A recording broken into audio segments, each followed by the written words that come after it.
So the Tagalog language is pretty interesting. It's been influenced a lot by Spanish and also English.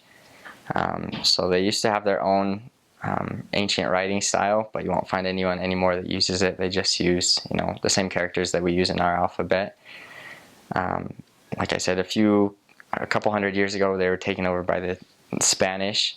So there's a lot of Spanish influence in the language. Just one example to say, how are you in the Philippines? You say "Kumusta," which just comes from, "Como está" in Spanish.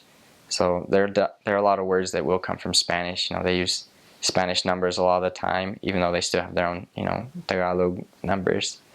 And then there's even words that, really come from English. For example, to say you miss someone, you say "na me miss." So it still has the word "miss" in it. They just, I guess, like, Tagalogize it to make it work for their language. So it's constantly changing. Even if you just move from one area to another, sometimes they'll use, like, their Tagalog will be more deep than in other areas. Words will change, and you just have to learn the lingo of the area, I guess. A nice thing about the Tagalog language is that vowel sounds don't change.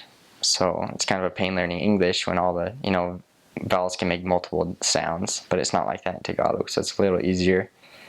I definitely made a few language mistakes.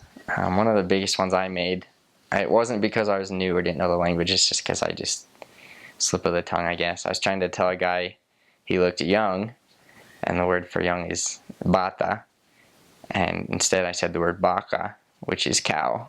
So I told him he looked like a cow. So that's probably my worst one. Probably the biggest thing I would advise people to do as they're trying to learn the Tagalog language is just do it correctly. A lot of times when you're a new missionary, you really try to just do it as fast as possible so you don't look weird. But it's better just to learn the grammar correctly and then work on speed and pronunciation.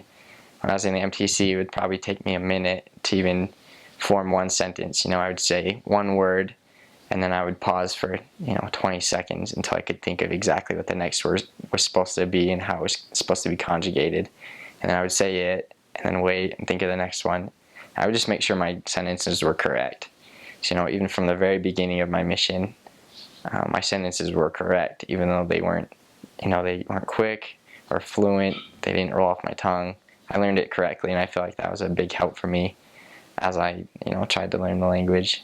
And then just, it's easy to get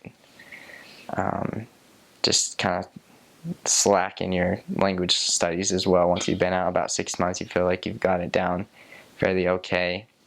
Just like it says in Preach My Gospel, we should try to master the language just in every way possible. So just take advantage of every second of language study you have. Take advantage of your Filipino companions.